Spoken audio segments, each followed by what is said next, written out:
وسهلا فيكم بفيديو جديد. إن شاء الله تكونوا بصحة وسعادة وراحة بال يا رب. وصفتنا لليوم مسخن فلسطيني.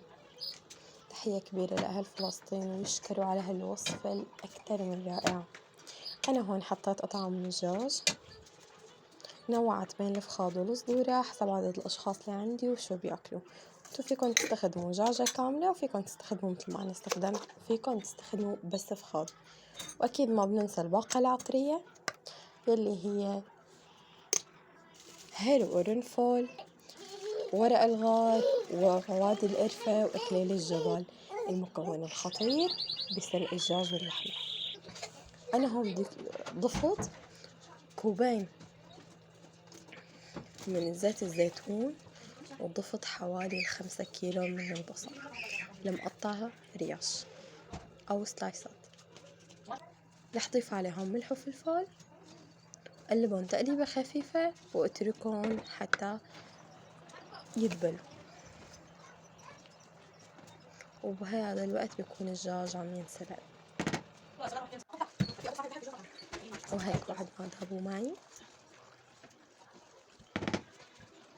شوفوا الكمية اللي أنا ضفتها وشوفوا الكمية يلي وصلت لإلها. أنا هلأ هون رح أضيف تقريبا ما يعادل 100 جرام من السماق، بس وانتو عم تشتروا السماق ديروا بالكم ما يصير فيكم مثلي، طلع السماق ماله بلدي وهي الأكلة بدها سماق بلدي.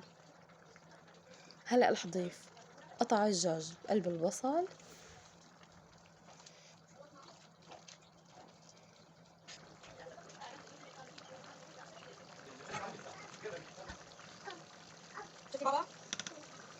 هلأ بدي إياهم نحطهم بصينية الفرن نحمر الدجاج بعد ما أخذ نكهة البصل والسماق. أكيد رح أجيب خبز الطابون،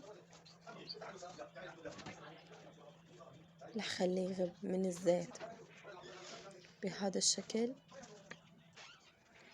رح أحطه بالصينية وأشوي وضيف عليه البصل والدجاج، وأكيد ما بننسى رشة حب من اللوز. لا تنسوا تشاركوني تعليقاتكم، ومع السلامة.